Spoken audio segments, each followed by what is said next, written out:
Welcome to Kidmissing TV. I am your host, Angelina Wilson. This is the case of David Phillips.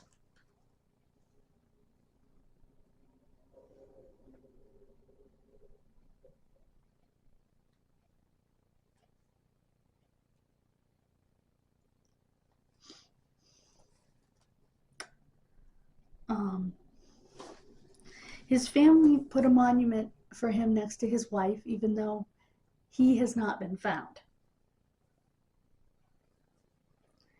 He disappeared on June 4th, 1883.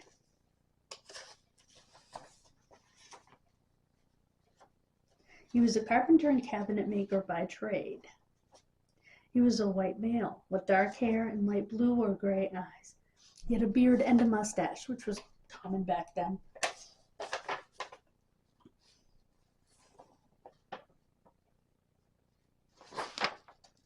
He was born in Scotland. He was part of the Salina Town Company in Salina, Kansas. He traveled by train to see his nephew, Dr. William A. Phillips, at his home in Los Angeles. Mr. Phillips sent a telegram to Dr. Phillips from Las Vegas, New Mexico. I didn't know there was such a place. And again from Yuma, Arizona. When the train arrived in Los Angeles, David Phillips was not on it. A passenger on the train, a young man, gave Dr. Phillips an urgent message. He stated that David had acted incoherently at the Yuma station, which is weird because he sent him a postcard from there, and when the train made a brief stop at Volcano Springs, California, which is in today's time Mundo, California, at about 1 a.m. on June 10th, 1883, the roadmaster saw David Phillips leap off as the train was pulling away. The roadmaster reported that Mr. Phillips had neither hat, shoes, nor coat.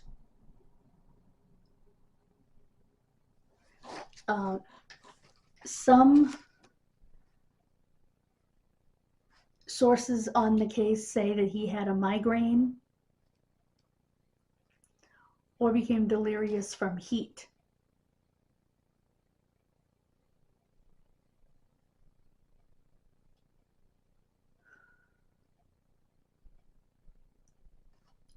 One passenger on the train said he struck a passenger with a bucket, jumped off the train, and ran into the desert. Others say that he claimed to have been robbed. Search parties searched for weeks, but he was never located.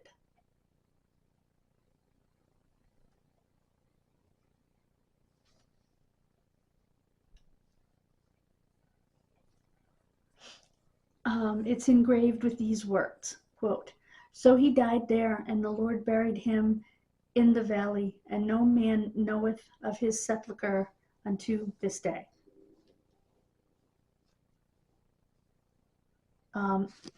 It's either June 8th or June 4th, 1883. The problem is they can't find the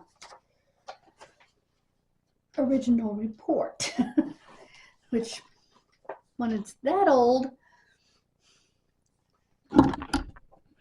could have gotten destroyed a long time ago. What do I think? I think that perhaps he was robbed and whacked over the head or suffered a severe migraine and was confused. Because they didn't really have treatment for migraine back then. Surprised they would even know what it was. Actually, you know what? Let me find out when migraine was first described.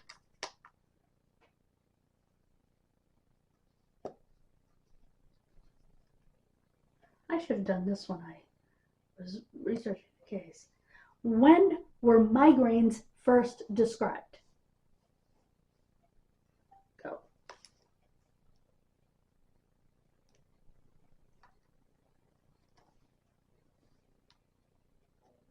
Oh, Hippocrates. Okay, so they knew about migraine.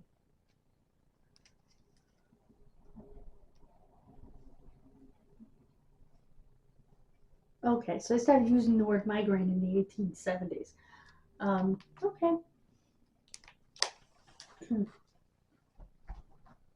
they didn't understand it as well, obviously, in 1883 as we do now. And it can cause confusion, it can cause blindness, it can cause a lot of issues.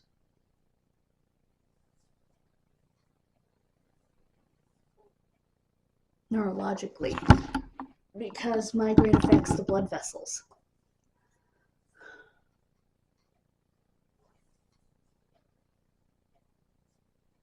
I actually do get them. Not very often, thank the good Lord above. For me, they're mostly triggered by bright light, like bright sunshine.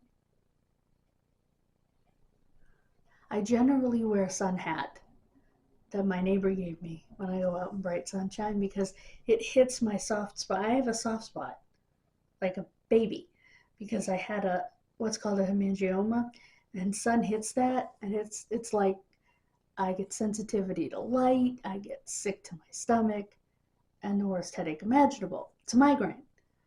It took me a while to figure out that I have migraines, but I was on my way to Maine last year for the family reunion, and I couldn't keep my eyes open because the sun was just causing torture on my headache. And so we stopped and I got some Tylenol at a convenience store, the little packets, you know. And I said, I'm just so sensitive to light. And that's when my cousin said, you have a migraine. And I'm like, you know, I've had this before, but I didn't realize that's what it was. So it can be much worse. My mother had them, and they do run in families. So,